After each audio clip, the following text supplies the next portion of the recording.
Today we're going to talk about transhumanism transcendence. The new normal, based on the research of Alison McDowell, wrenching the gears. So we've been promised a new normal where we will build back better. This is not a rant against technology. The tech is just a tool. It can be used for knowledge and personal growth. However, our addiction to technology and convenience is being used against us. It's time to take a closer look at this new world being erected around us. While the rest of us are kept busy working, being entertained, and fighting amongst ourselves, the wealthy elitist class have been busy mapping out our future, which they plan to control. By 2030, you will have no privacy, own nothing, and be happy. Just as the slave owners of the past saw themselves as benevolent masters, the billionaires of today also assume they know what's best for the rest of us. Goal 16.9 of the United Nations 17 Sustainable Development Goals is a legal identification for all, preferably a digital identity on blockchain, which is a permanent ledger of records and data. This includes our biometric data, fingerprint recognition, voice recognition, iris recognition, retina recognition, facial recognition, your ear shape, your vein pattern will be recognized. They can even recognize your posture and the geometry of your hand and the geometry of your finger, DNA matching. In other places, they are introducing digital driver's license using biometric data on a blockchain wallet. Already, technologists have piloted digital ID and biometric programs around the world. The first blockchain baby was born in Tanzania. Eventually, all your records will be stored on your digital wallet. This is sold to us as being private and secure. But let's not kid ourselves. If the government or another corporation is offering you a digital ID, you better believe they have backdoor access to your data. More businesses are going cashless, forcing our hand into using these tracking devices. This smart world is being touted as sustainable, but in truth, the products are made using minerals mined by child labor using toxic chemicals. There is also a massive amount of electromagnetic pollution emanating from our devices and the towers. 5, 6, and 7G. We've been conditioned to accept and even demand more surveillance in the name of safety, but most of us don't recognize how invasive this technology is. Behavioral psychologists have been weaponized and deployed in every sector of our lives, including the technology sector. Not only is our behavior under close scrutiny, but our future behavior is also determined by the algorithms. All this information is being used to make some people very rich. The digital ID is the key to tracking our behavior as the technocrats try to move us into smart cities. In a smart city, everything will be connected to the Internet of Things, including your home. The smart toilet will analyze your stool and urine and send the results to a health professional and whoever else. So if your smart toilet determines that you're sick or high, your smart windows and doors will not open. Then there is this Internet of Bodies, if you allow it. Even the tiniest microbes will be connected if these technocrats get their way.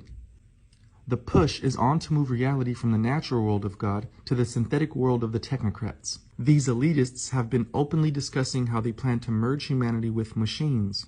Some are proposing that we should transfer ourselves directly into the metaverse. Not one movement, sound, thought, or feeling will go undetected. Meanwhile, the finance wizards have been spinning our data into big profits. The latest tool is called an impact bond, which generates wealth from our real-world problems. Private investors, nonprofit groups, and governments are teaming up to make you better. Investors fund nonprofit organizations which run programs to fix a target population. The participants of the program will be helped by the latest technology. Actuaries set a price that determines how much money this problem will cost society in the future. So the future problem may not even be real. Investors get to speculate on who or what needs to be fixed. An independent third-party auditor will judge the impact of the intervention. And a price is set as to how much money was saved from the fix, the return on investment, ROI. The government pays investors the return on investment money, plus their initial investment, but only if the program is successful. But the big money will be made from trading on our behavioral data on the future commodities market once the impact bonds scale up. So all the problems we are facing will have to continue in order to keep this market functioning. They have a business in misery and poverty, and their incentive is to keep growing their business. Their business is predicated on misery and poverty, so they have no desire to end it. These impact bonds are hiding behind many services and solutions. So as the economy implodes, churches, shelters, and other charities that have taken investors' money will be there to help those who are left behind. And just like the 2008 financial market crash, investors can also bet on failures. Besides the impact bonds, there are patents for cryptocurrencies that mine your emotions and thoughts to gain or lose value. The digital money of the near future will be programmable. The AI will decide on where, when, what, why, and how you will spend every coin. If you don't comply with the demands of the AI, you will be cut off. To build this world, teams of dedicated coders are creating digital twins of everyone and everything. If your skills aren't up to par for the new digital world, don't worry, the wealthy have a plan. Workers from around the world will have to compete for the privilege of working. Universal basic income may be offered for those who can't work or can't find work.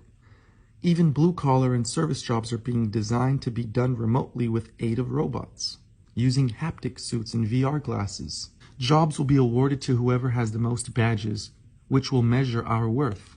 Job hunters will be made to constantly upgrade their skills to obtain the right badges. Job training and education will be merged together, education being another area for impact bonds. Social and character skills are a better metric to use for impact bonds than IQ scores since they are more flexible. So now the schools are pushing social-emotional learning, ranking students according to their Big 5 personality score. Young children are now being monitored and assessed using the latest technology. Even little babies need to watch their backs these days, both in and out of the womb. All this data will be added to their blockchain digital wallet, never to be altered or erased. So if this social credit system is the world you want to live in, great. But if you don't want to live in a digital open-air prison, let's figure out how to proceed from here. Or at least make it more consensual. Follow truth even if it conflicts with your beliefs, starting with you. Use cash or make your own cash to use with your neighbors. Learn to defend yourself legally, physically, and spiritually. There are more, but this is a good start. This doesn't have to be our future or our children's future. It will only be so if we allow it. This is Japan's Moonshot project, where they are going from Society 1.0 to Society 5.0. They have 9 goals, and the first goal is overcoming limitations of body, brain, space, and time with cyborg avatars. Here's what they say. We aim at creating a society where we can resolve various social challenges by incorporating the innovations of the 4th Industrial Revolution, IoT, big data, artificial intelligence, robot, and the sharing economy, into every industry and social life. By doing so, the society of the future will be one in which new values and services are created continuously, making people's lives more comfortable and sustainable. This is Society 5.0, a super smart city. Japan will take the lead to realize this ahead of the rest of the world. All is at home.